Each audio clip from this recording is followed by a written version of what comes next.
She dropped the grocery bag on the counter without looking at me. No greeting, no explanation for being 2 hours late, just the dry scrape of paper against granite and the rustle of receipts she never bothered to throw out. "I'm not your cook," she said, like it was a closing statement, like I had accused her of something. I hadn't said a word. I stood at the sink, rinsing the cutting board I'd used to make a plain sandwich. The faucet hissed between us like it was covering for something. Maybe her tone, maybe the lack of one. She didn't wait for a response. Just turned away, opened the fridge, and began rearranging containers. Not to put anything away that would have implied we were storing something worth keeping. It was more like she was correcting my arrangement, like everything I touched needed to be reset. I shut off the water, dried my hands, and asked, "Something wrong?" She gave a tight shrug without turning. "I'm tired, tired." That word had started doing a lot of work lately. It ended conversations, killed plans, invalidated questions. It was her way of folding reality into a closed book without reading the page. I nodded and stepped aside as she brushed past. Her shoulder barely grazed mine, not by accident but because the alternative was touching me more than necessary. We used to make dinner together. Or rather, I used to try. I wasn't great at it, but she used to tease me for oversalting everything, then fix it with a squeeze of lemon or a fresh pinch of something green I'd never think to buy. Back then, the kitchen was noisy in a warm way. Now it felt like a museum of past affection. She left the bag on the counter. I peeked inside after she disappeared upstairs. Sriracha, fresh cilantro, the good sesame oil. Not for me. I ate whatever was fast, easy, and unremarkable, a microwave truce.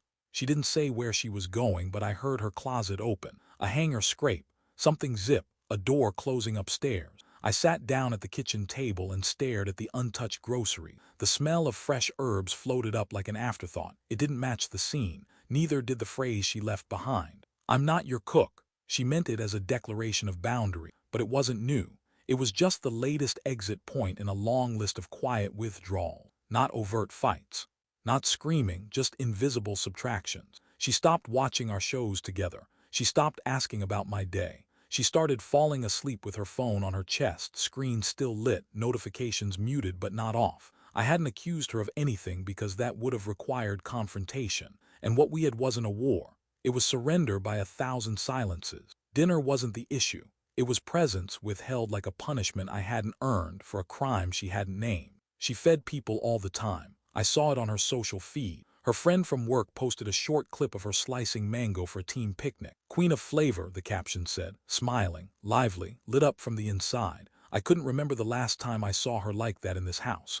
And now she'd come home late, dropped ingredients I didn't ask for, and declared she wasn't obligated. I opened the fridge, pulled out a beer, and sat back down. She wasn't feeding me. Fine. But someone was getting the warm version of her. Someone was getting her effort, her thoughtfulness, her attention to taste.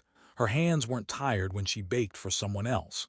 I took a sip and opened my laptop. If she didn't want to cook for me anymore, I'd solve that, strategically, without noise, without permission. Let her watch me eat in peace. I didn't change anything at first.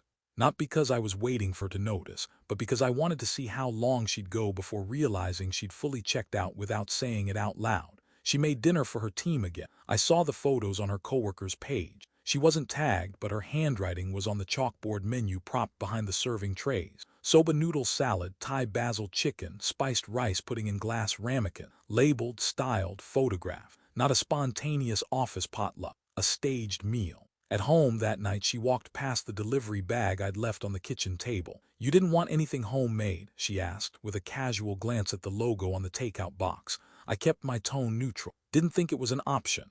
She rolled her eyes, not hard enough to be obvious, but enough that I saw the edge of her reaction before she could smooth it. "Don't be dramatic, I've just been swamped." I nodded. "Sure." She didn't ask what I'd ordered. She didn't touch it. And she didn't sit.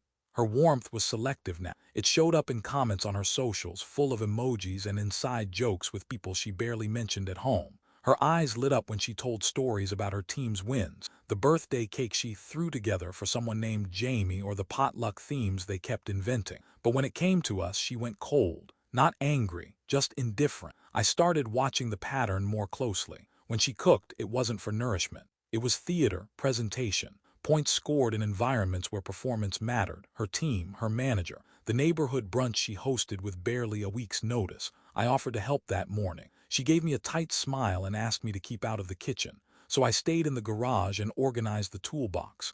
Later, I overheard her telling someone, "He's sweet but hopeless with anything culinary." They both laughed. I started saving those comments in my head like receipts. Little dismissals disguised as charm, casual rebrand. I was being turned into the lovable dullard, a punchline that made her look more dynamic in comparison. At a friend's gathering, she told a group casually again, if I ever disappeared, he'd be living on cereal in 3 days. They all chuckled. I smiled too. I had to. But something about the way she delivered that line, it wasn't teasing. It was performative. She was setting the stage, rehearsing lines she wanted remembered. I watched her more carefully after that. Not because I was paranoid, but because I realized she was rewriting something. Not just our present, but our history. The way she spoke about me had changed. Less warmth, more irony. Like she was trying out the role of someone who had outgrown me. She wasn't cruel, she was careful. That made it worse, because her indifference wasn't impulsive. It was curated. At home, she no longer offered food or conversation. She pointed at menus, forwarded discount codes, sent me recipe links with no comment. I stopped clicking. She didn't need to say she was done. She showed it, quietly, repeatedly. On good days, I got crumbs, leftovers she didn't want or thought she didn't finish, and only when there was nothing else claiming her attention. I started planning my evenings differently, staggered my arrival, ate earlier, took walks longer than necessary, came home late. She never asked why. Eventually, she stopped noticing. I started cooking again for myself, not for her. Not much, just simple things, but they were mine, measured, intentional, and quiet. It was a Tuesday night when I saw the calendar entry. I wasn't snooping, not really. We shared access to a joint calendar for coordinating house logistics, vet appointments, repair services, social events. It hadn't been updated much lately, and that's what made the new entry stand out. Titled cleanly with no emoji or fluff. Meal prep, LT, not a full name, just initials, and every Wednesday evening blocked for 2 hours, scheduled weeks in advance. I stared at the screen for a while, clicked on the event. No description, no address, just that sterile note, meal prep, not cook for, not host. The phrasing was technical, functional, but we both knew what she never scheduled for me. The next day I asked if she had plans that evening. Just work, she said without looking up from her phone. Some after-hours support. I nodded slowly. Still slammed, she glanced over, shrugged. We're onboarding a few new clients, it's chaos. I let it drop. That evening she left in a different outfit than she'd worn all day. Not flashy, just more composed. A clean blouse, small earrings, perfume she hadn't worn in weeks. After she left, I sat in the quiet of the living room and opened her public group chat. She didn't realize I could still see those. They'd been used for planning birthdays, barbecues, seasonal parties. Half abandoned now, but not fully private. I scrolled until I found it. A photo of 4 glass containers, each with a different plated dish, carefully arranged, garnished, labeled in tape. Her handwriting, the caption read, "Told him it was just work, it's a taste test." Underneath, a few laughing reactions. One comment, "If you're feeding him like this, he better put a ring on it." No response from her. I stared at the containers in the photo. One was her signature dish, the lemon herb chicken she used to make when we had people over. Another looked like something she'd tested on me once before, years back. She'd asked for feedback then, asked if it needed more spice. Now she was giving it away to someone else, and calling it just work. LT, I didn't recognize the initials, but I recognized the pattern. First came the cooking, then came the inside jokes. Then came the reframing of me, of us, of what she owed. The woman who told me she was too tired to cook had spent 2 hours a week meal prepping for someone I'd never met. Someone who wasn't tired of her. Someone she wasn't indifferent to. I didn't get angry. I didn't slam drawers or text confrontations. That's not how she operated, and I wasn't going to lower myself into noise. Instead, I opened a new tab. Searched for private chefs in our area. Not a flashy name, not some luxury hire. Just someone who'd show up once a week, prep 5 meals, and leave the kitchen spotless. Reliable, quiet. I booked an initial consultation, set the appointment. Then I closed the laptop and went upstairs where the scent of her perfume still hung faint in the closet air. She wasn't lying with malice. She was withholding with precision. That was the difference. And that was why I'd stop asking. Let her have her audience. Let her feed someone else. I'd start feeding myself with help, quietly, strategically. No announcement, and I'd eat in peace. The jokes kept landing, not the kind that sting right away. The kind that sit quietly until the context shifts and you realize you weren't laughing with anyone, you were being softened for the fall. He'd eat cereal for dinner if I left. She said it at a wine night with mutual friends. Not cruelly, not even directly. Just tossed out like a charming observation, the kind you can't correct without looking thin-skinned. The room laughed. I smiled. But something inside me clicked, not a snap, just the soft, surgical kind of shift that comes when you realize someone has been rehearsing your exit before you knew the audition was over. It wasn't the first time she'd called me adorably helpless at a team mixer, framed it like affection. But it stuck. People remember. One of her coworkers later asked if I actually knew how to cook or if she just handled all the grown-up stuff. The narrative was spreading. I wasn't just being excluded, I was being rewritten. We used to be a team. Now she was the show and I was comic relief. Harmless, predictable. A man so far from threatening he couldn't even feed himself. She didn't say it with venom. That would have been easier to respond to. She said it with polish, with plausible deniability. The kind that lets people frame it as banter unless you look too closely. After that wine night I started tracing the pattern backwards, and it was everywhere. Dinner invites to her friends, she took those solo. Brunches we used to host together. Now it was her thing. I was referenced in absentia like a houseplant that occasionally spoke. Even on social media I noticed it. She posted meals made for office events, celebrations for work family, caption, styled, tagged. But nothing from home, no mention of what we shared, no acknowledgement of effort made here, not that there was much to post. I looked back through her photos and realized I hadn't appeared in a single one for over 6 months. Then came the kicker. She hosted a small get-together for her manager's farewell. At our place. I wasn't consulted, just told a few days in advance that it would be chill. I made myself scarce but lingered long enough to hear her tell someone in the kitchen. He doesn't mind, he hates social stuff anyway. Hates it? No, I just wasn't invited any. I sat on the back patio while laughter filtered through the glass doors behind me. When I finally came in, the cleanup had already started. Someone had brought wine I liked. It was half empty, uncorked, untouched by me. I washed the remaining glasses without a word. She didn't thank me. Later, as she folded napkins, she glanced over and said, "You were a great sport tonight." I didn't answer. Just finished drying the last plate and turned off the light. This wasn't about cooking. It never was. This was about erasure. About her turning down the temperature at home while lighting candles for everyone else. And she thought I wouldn't notice. She thought I'd stay quiet, play the part, let her frame me how she needed so she could walk out clean. But I'd already scheduled the chef. And I'd already started keeping my own record. She wanted a solo stage. Fine, I'd give her the spotlight, but I'd be the one writing the final script. The chef came on a Wednesday. She wasn't home, she never was on Wednesdays, and the calendar entry still read meal prep. LT, same as it had for the last 6 weeks. I didn't ask. The chef was efficient, respectful, quiet. He moved through the kitchen like it belonged to him, which felt strangely appropriate. He made 5 meals in under 2 hours, sealed them in labeled containers, and stacked them neatly in the fridge. I watched from the hallway, paid in advance, thanked him. When she came home that night, she barely glanced at the counter where the clean pan sat drying. "Something smells different," she said, tossing her bag on a chair. I nodded. "Tried something new." She didn't ask what, didn't open the fridge, just kicked off her shoes and went upstairs. Later, while she was in the shower, I sat down with her laptop. Not because I was snooping, because by now it would have been negligence not to look. The laptop wasn't password protected. That detail alone said more than any conversation we'd had in the last month. She didn't see me as someone who would look, someone capable of seeing. She'd been careful. No obvious files, no dramatic folder name. But she wasn't careful. I found it in a group text thread she'd made. The same group that posted party invites, photo dumps, birthday. Most of it was clutter, random messages, jokes, logistical chatter, but there it was. A photo posted by someone else. 4 containers stacked neatly on a counter I didn't recognize. Same handwriting labels as before. And underneath her comment, told him it was just work, it's a taste test. No denials, no context, just that brittle little laugh. And a string of reactions, flame emojis, hearts, laughing faces. One comment read, "Feeding him now." Another, "He's getting the 5-star menu." Someone else replied with a gif, a slow, impressed nod. She didn't reply to any of them, didn't have to. The story told itself. I zoomed in on the image, checked the background. The backsplash was a dull gray tile, not ours. Cabinets were a darker oak, older style. I cross-referenced it against past photos she'd been tagged in, one she hadn't bothered to untag. I found it. Same tile, same kitchen. It belonged to a guy named Logan T. His name was on a work retreat roster I remembered seeing last year.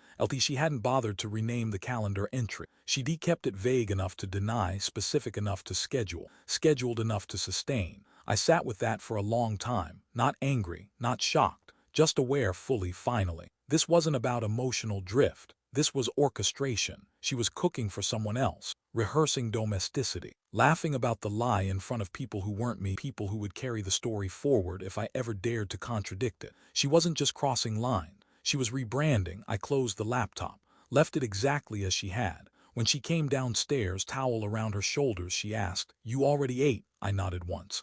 "Dinner was taken care of." She smiled faintly. "Good." That was the last casual smile I accepted, because I wasn't going to beg for crumbs anymore. Next week I'd set the table, not with food, with facts. I set the table with quiet care: 2 plates, cloth napkins, real silverware, a single low candle, not for romance but to steady the silence. She walked in just after 7. No announcement, no comment about the setup, just a glance around the room like she wasn't sure what version of me she'd walked into. "You cooked?" she asked, setting her bag down gently. Her voice was soft, curious, not yet cautious. I didn't answer, just gestured to the chair across from me. She sat, smoothing her skirt, one hand already reaching for her phone out of reach. I didn't stop her. I handed it to her, screen unlocked, open to the photo. The containers, the caption, the thread. Told him it was just work. She didn't move, didn't flinch. Her finger hovered over the screen like she was trying to decide what she was allowed to touch. I spoke.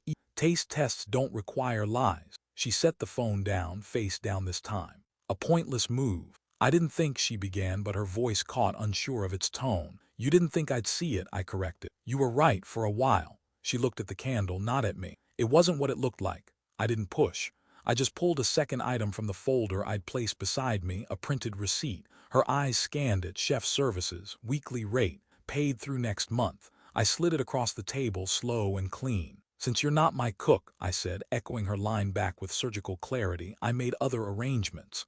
She opened her mouth, closed it, then leaned back like the chair itself was giving way beneath her. There was no shouting, no accusation. She knew better. And so did I. I let the silence do the heavy work. She finally spoke, a quieter voice now, the one she used when she sensed a shift in narrative. Are you trying to prove something?" I folded the receipt once and placed it back in the folder. "No, I'm correcting the story." She blinked. "What story?" "The one where I'm helpless, where I can't feed myself, where I'm the dependent side character in your self-made drama." Her face stiffened, but she didn't argue. I leaned in slightly. "You've been laying the groundwork for months, maybe longer, and I let you. That's on me." She started to say something, some protest, some reframing, but I cut it gently with a look. Not hard, not angry, just final. Her shoulders dropped. "I didn't plan to," she tried. I shook my head. "Stop, don't shrink it down now. You had a calendar entry, you had containers, you had a caption, you knew exactly how it would land, you just didn't expect the blowback." She swallowed hard. "What now?" I stood slowly, collected my folder and left her sitting there.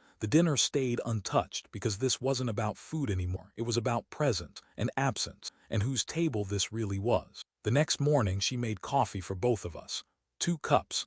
Same cream ratio she used to know by heart. No questions, no commentary, just placed mine on the counter and waited like a peace offering might rewind the clock. I didn't touch it. Her eyes lingered longer than usual when she left for work, hesitated in the doorway like she might say something that would undo what had landed the night before. She didn't. By the weekend, her tone had changed. She asked instead of assumed, "Are you still planning to be home later? Do you want me to pick anything up? Is there a time that works for you?" It wasn't guilt. Not exactly, it was adjustment. She was trying to reposition, testing whether she could soften the edges now that the mirror had been held up. But the edge wasn't mine anymore, it was hers. Our mutual friends began to shift too. Subtle changes. A dinner invite came to me. No mention of her. Another couple messaged and said they missed seeing me around. No group threads. No +1 formatting. No one said it outright, but I could feel it in the pauses, in the invitations phrased carefully. She wasn't being excluded yet, not openly, but she was being evaluated. The public image she'd curated wasn't as bulletproof as she thought.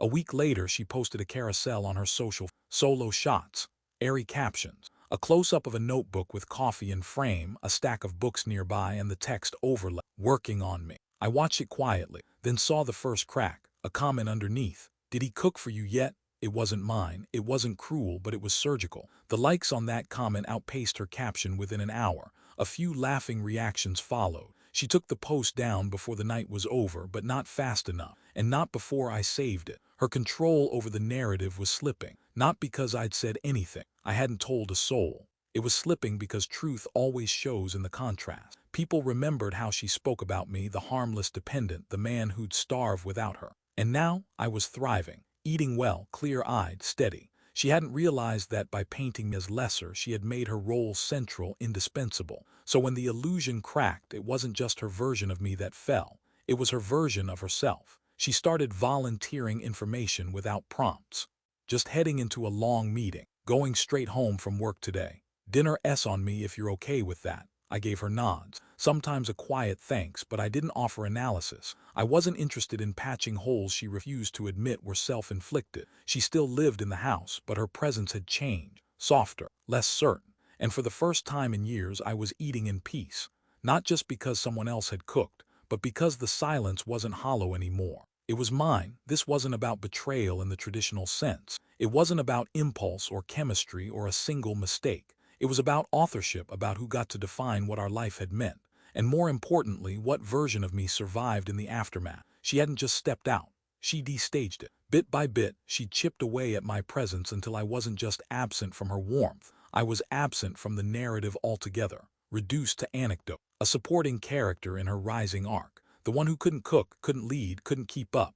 I found screenshots she'd saved to her cloud folder, private but not hidden well enough. Memes about carrying the whole relationship, posts about emotional labor, a note she'd written for herself. Don't apologize for outgrowing someone who was fine staying small. That's how she framed it. She wasn't fleeing, she was evolving. And I was her proof of progress. The before shot in a personal transformation story she planned to tell later, probably with better lighting and a curated smile. But here's what she didn't see coming. I had already started the pivot. Quietly, legally, deliberately, I began repositioning everything she thought I'd leave untouched. 2 projects we'd co-listed, both of which I had founded, funded, and run. She had claimed co-ownership on paper through shared filings I'd foolishly permitted in better years. I reviewed the contracts, cleaned them up, involved counsel. Her contributions were minimal, documented, billed, but never operational. Within weeks she was written out, not in name only but in control. No calls, no arguments, just mailed revisions, signed and executed. She didn't notice until one of her email credentials expired. She brought it up casually over breakfast. My login for the metrics dashboard isn't working. I stirred my coffee and replied calmly, that access expired. We've restructured admin privileges. She blinked. You mean you locked me out? No, I mean you were never in. She didn't push, she knew. On some level she had always known she was borrowing a seat at a table I built and that I had simply stopped renewing her reservation. Money moved next. Joint savings diversified. Portfolios rebalanced. Financial flows. I wasn't stripping her of everything. I wasn't that petty. But I wasn't leaving anything that allowed her to tell a story where she walked out of this stronger on my dime. She wanted independence. She'd have it, full and unfiltered, and not the performative kind that lives in captions and curated reels. The real kind, the lonely, unguarded, consequence-laced kind. I didn't unfriend anyone. I didn't start rumors.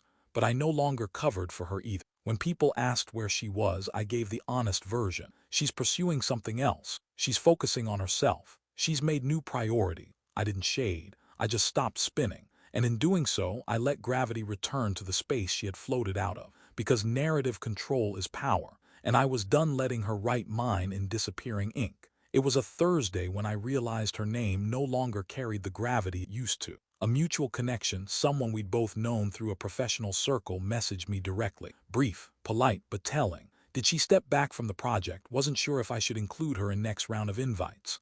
I stared at the message for a moment, then typed. She's no longer involved, period. No elaboration. They replied, understood, thanks for the clarity. Clarity. That's what she had traded for performance, and now the cost was coming due.